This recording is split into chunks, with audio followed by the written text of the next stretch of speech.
Meu sonho é ir pra lá. Show de bola, Quero ir pra lá. Você não foi também? Meu sonho é ir pra lá. Vai com ele. Eu vou. Agora que já tá aberto, sei lá, quando começarem a abrir. Ainda não. Quando começar a liberar, eu quero ir lá. Dito isso, eu estou aqui apenas como mediador. Vocês podem fazer perguntas para vocês mesmos, conversar entre si. Mas eu queria começar com uma pergunta que eu espero não que ofenda vocês, só para levantar a questão. Jesus existiu de verdade ou não? Existem provas? Porque claro que a gente acredita, eu sou cristão, eu acredito em Jesus, acredito na Bíblia. Mas o que os historiadores, a ciência fala sobre isso? O que temos de provas? Essa é a parte mais fácil. Ah, é? É, porque o fato de Jesus existir, quando a gente fala em historiografia, prova é uma palavra um pouco complicada. Mas o que acontece? Quando você olha para os documentos que a gente tem, os documentos que a gente tem dão conta de existência de comunidades que criam em Jesus, que são contemporâneas dele. O que eu estou querendo dizer com isso? Você pega, por exemplo, os primeiros documentos que estão na Bíblia, os primeiros documentos em ordem de redação, que estão no Novo Testamento, melhor dizendo, são as cartas de Paulo. As cartas de Paulo, se você for pegar a primeira de todas, tem uma discussão se é a primeira Tessalonicenses, se é Gálatas, mas assim, pessoal mais crítico, historiador mesmo, geralmente vai com 1 Tessalonicenses. E aí 1 Tessalonicenses, esse pessoal geralmente data do início da década de 40 da nossa era, da era cristã, da era comum. Início da década de 40 significa que lá no ano 40, Paulo já tinha passado por ali, já tinha plantado uma comunidade, a comunidade acreditava em Cristo, e era uma comunidade que tinha judeu perseguindo Paulo, indo atrás dele. Pô, por que esse cara tá falando desse Messias que foi crucificado pelo Império Romano? Então você está falando do intervalo aí entre a morte de Jesus e a existência de uma comunidade com um número razoável de pessoas que acreditavam nessa história e que poderia ter sido persuadida a não acreditar nessa história com a seguinte frase: esse doido desse Paulo tá falando de um cara que nunca existiu. Ah, é? Poderiam, né? Vamos lá. Tem uma galera perseguindo Paulo porque ele tá falando que Jesus é o Messias. Exato. Ele vai lá, planta uma comunidade em Tessalônica. 40 anos depois. Pouco antes, porque ele escreve a carta 10 anos depois. Entendi. Então, ano 33, Jesus morre. Tá. Ano 42, possivelmente, data de redação de 1 Tessalonicenses. Então, 9 anos depois.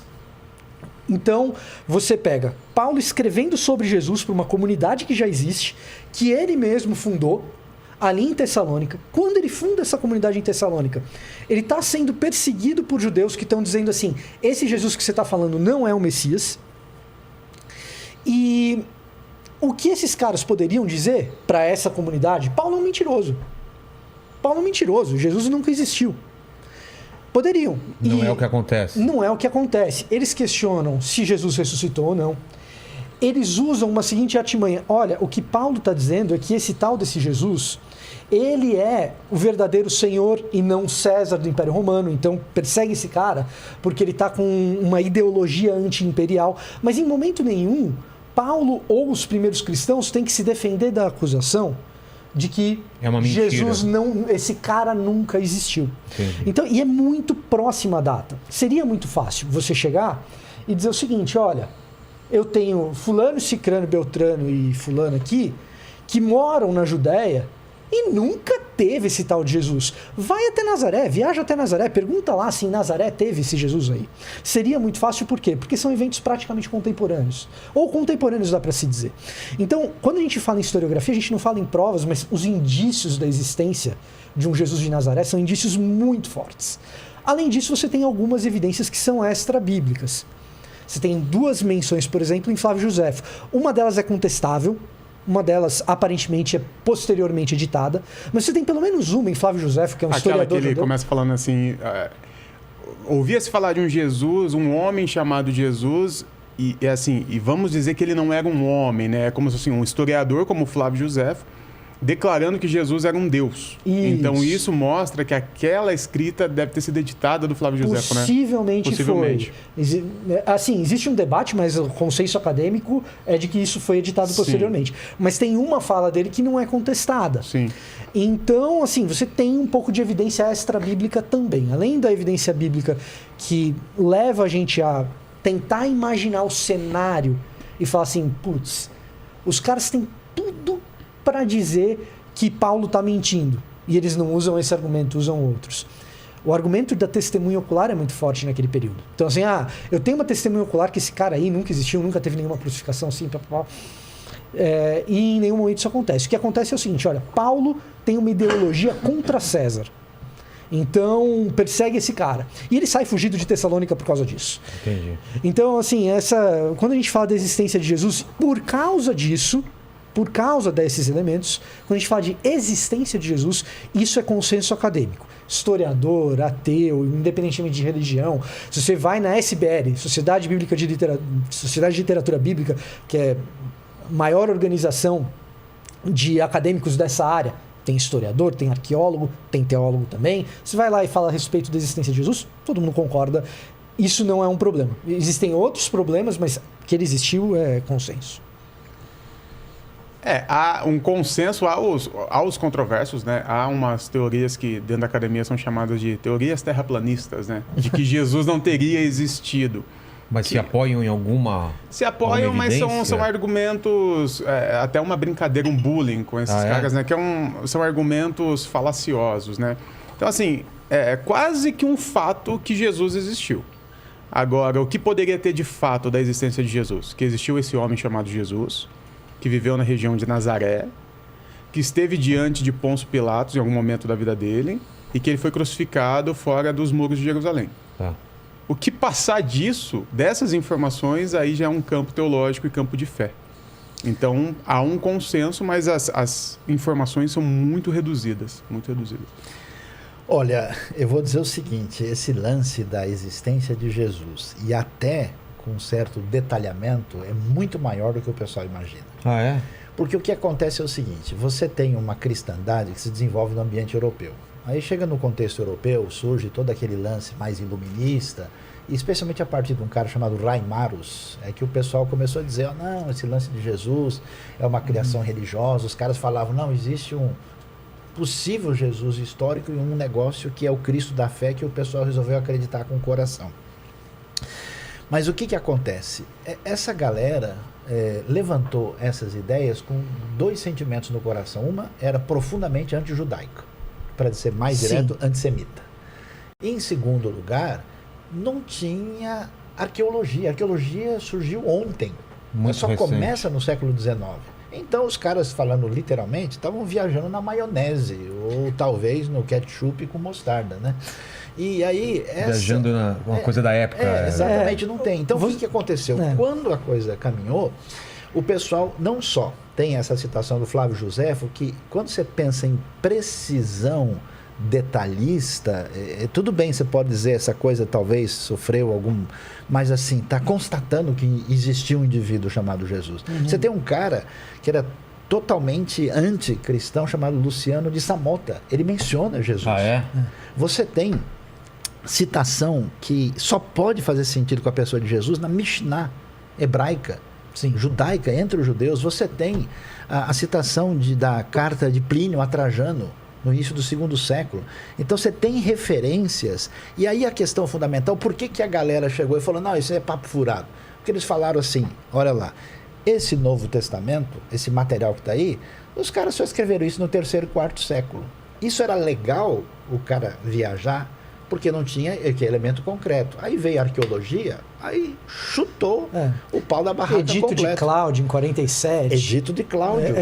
O imperador Cláudio em Roma, assim, tem um problema ali em Roma com os judeus, eles não sabem exatamente que problema é esse, só sabem que estão acontecendo uma briga entre judeus, os romanos estão olhando aquilo e falando, os judeus estão causando uma confusão aqui. Por causa de um determinado Cristo. Crestus, que a leitura é muito parecida. Crestus, né? O que é Crestus? É Cristo. É uma maneira... Houve uma briga entre os judeus por causa de um tal de Crestus. Quem será? Aí o Cláudio, que era imperador na época, ele proíbe os judeus de entrar em Roma até a morte dele. Depois que ele morre, os judeus voltam a entrar em Roma.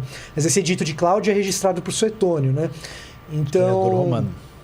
Então, o que acontece? A gente tem esse corpo de, vamos dizer, evidências textuais, a gente chama de... Quando a gente fala em arqueologia, a gente tem documento não textual e documento textual. Não, mas tem um lance o seguinte, o preconceito do pessoal diz, os documentos do Novo Testamento são posteriores e criação muito distante. Entendi. Quando se falava isso, não tinha nada concreto. Século XIX. Quando a galera começou a datar as coisas. Aí lá, e eu vi um monte de coisa na minha frente, tá lá, entendeu? Você vai no Museu Arqueológico de Israel, você tem a caixa do ossuário do Caifás. Que é o nome do cara lá. Você, isso tudo já analisado, né? Até 1961, a Pilatos é uma criação, ninguém nunca achou o nome dele em Roma. Acharam no Teatro de Cesareia Marítima, 1961, a placa escrito Tibério, governador da Judéia, Pilatos, governador da Judéia, em honra ao imperador Tibério, que foi imperador do ano 14 ao ano 37. Quando foi essa descoberta? 1961. Muito recente. Os caras desenterraram todo o negócio que existe em Cafarnaum. Acharam, 2 anos atrás, o anel com o nome de Pilatos. Então, você tem algumas coisas curiosas. Por exemplo, os detalhes da geografia de Israel são muito minuciosos. Aí você pega o texto e lê e fala, pô, o cara só pode ter escrito isso se ele esteve aqui. Não tem como, entendeu? O cara saber que tem essa curva e essa subidinha aqui. O Evangelho de João, que a galera falava, não, foi uma criação, não sei. É muito detalhado geograficamente. A outra questão que derrubou de vez é a questão do grego. Porque quando o pessoal lia esse grego, falava, esse grego aqui e tal, não sei o quê. Quando for analisar, esse grego não é bem grego, é um grego semitizado. É um grego que ele está querendo dizer é o seguinte: do Novo Testamento. O Novo Testamento ele é escrito em grego, tá? Por quê? Porque era a língua comum da época. É como se você tivesse o inglês hoje. Era a língua franca. E aí o que acontece? Quando você pega esses autores do Novo Testamento escrevendo em grego, o jeito do cara falar não parece alguém escrevendo em grego, parece alguém escrevendo em aramaico, hebraico. Por exemplo, vou dar um exemplo aqui, já que esse podcast é conhecido pela proficiência em língua inglesa que os convidados têm. Entendeu a ironia? Foi uma piadinha. Foi uma piadinha? Want to buy Cruzeiro? Want to buy Cruzeiro? Não sei se esse pecado tem perdão, hein? Cara. Perdão aos envolvidos perdão. Mas o que acontece? Inclusive minha também, tá? Só pra deixar claro. Eu também não sei nada de inglês. Mas assim, você sabe o suficiente pra saber que assim, casa é house. Sim. E aí eu vou falar bem como a gente brasileiro fala, casa é house. House. House of Cards é a casa de cartas. Aí eu falo assim, não, hoje eu vou na casa do Vilela. Aí você fala assim, bem brasileiro. I'm going to the house of Vilela. Certo? Entendi. Nós mas Mônica é good. Eu falei... Não é como um cara que conhece a língua escreveria. I'm going to Vilelas. A construção é o português... passado para o inglês, literalmente. Mas o lance é isso. Se esse negócio tivesse sido feito lá no ambiente grego 2, 3 séculos depois, os caras não iam falar desse jeito. Nós vai, nós fica, nós foi. Entendeu? Então é essa pegada. Esse lance da língua matou a pau. E algumas descobertas arqueológicas fundamentais também. Por exemplo, ele está falando de Tessalônica, né? O pessoal, mas negócio de Paulo, quando é que ia começar? Os caras acharam lá em Corinto uma peça arqueológica que está no Museu de Delfos, na Grécia, que botou na cronologia do detalhe as viagens do apóstolo Paulo. Foi uma inscrição de Gálio, que ele era procônsul da Acaia. E Paulo encontra com Gálio em Corinto. Então, isso aí é uma inscrição histórica do Império Romano. Então, a galera que fala assim, uns têm uma opinião, outros têm outra. Na verdade, uns estudaram direito, outros não estudaram ainda. É simples assim. Um dos argumentos para dizer que Jesus não existiu é porque não há, tirando a citação do Flávio Joséfo, é que não há nenhuma citação mais sobre Jesus. Mas não havia naquela época de uma pessoa normal. Mas tem. Não, tem poucos. Mas pode ser burra a minha pergunta, mas existia certidão de nascimento? Como tem hoje? Não, mas Jesus nasceu em tal lugar. Não para massa, não para o povão. Não, mas a gente teria acesso a isso? Não, a gente não tem esse tipo de coisa. Porque o povão não tinha esse tipo de noção. Até uma coisa que, assim, por exemplo, nome das pessoas, pessoa do povão, assim, é fulano, filho do ciclano. Não tinha nem direito sobrenome muito. Do jeito que é hoje, é bem recente. Hoje, no Brasil, mais de 90% da população é alfabetizada. Naquela época, era de 1 a 3% das pessoas sabiam escrever o próprio nome. Nossa. Então, o fato de Jesus ser citado no primeiro século, depois no segundo, isso mostra que ele, sendo um homem da classe trabalhadora, que não tinha dinheiro, não tinha nenhuma posição no governo, ele ser citado, ele foi um cara especial de alguma forma. Relevante de alguma forma. Então, mas vamos lá. Qual que é a questão que você tem que entender? Jesus não é um governador, não é um rei. O Herodes, que é o Herodes o Grande, que construiu metade das coisas da época romana, que você vê em Israel, tem 13 construções gigantescas. O cara, ele era o máximo. Não tinha nenhuma prova arqueológica da existência do Herodes. Até que os caras descobriram o lugar onde ele foi sepultado. Mesmo o Herodes? O Herodes, o grande Herodes. A gente tinha... Então, aqui que eles acharam? Acharam a garrafa de vinho do cara. Que é escrito do Herodes, Lemeler. Aí apareceu não lá. Tinha então, se perderam de Herodes o rei. Então, arqueologia nova, como então você não falou. Tem a prova concreta. Agora, Jesus não tem como ter deixado um palácio, porque ele não era, ele vivia lá. Mas o que a gente tem é uma farta documentação textual. É aquela história. Em arqueologia você tem documento não textual, um anel do fulano, uma pequena inscrição de algo. Ou mesmo, um documento não textual, você tem, por exemplo, o pé de alguém crucificado com um cravo enfiado e você encontra. 1968, o crucificado de Givat Hamitvar. Então você encontra. Você não vai poder dizer que aquilo ali é Jesus crucificado, mas você encontra essas coisas. Agora, você tem documentação textual. Documentação textual é o quê? Um texto razoavelmente longo, um fragmento de texto razoavelmente longo, e que você consegue mais ou menos datar, e você tem uma noção de conteúdo daquilo. Quando você vai para esses documentos textuais, e você data esses documentos textuais, e você vê a abundância de documentos textuais, fica muito difícil você dizer, esse Jesus aí nunca existiu, porque quando você imagina o cenário daquelas pessoas recebendo aqueles textos, não tem como ele... É que Jesus não pode ter sido inventado. Esse que é o problema. Também tem isso.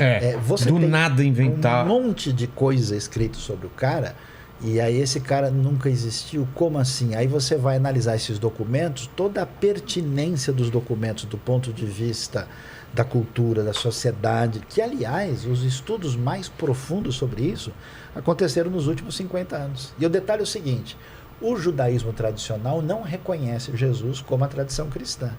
E hoje você tem, por exemplo, um expert que era um gênio de mão cheia, chamado Davi Flusser, professor da Universidade Hebraica de Jerusalém.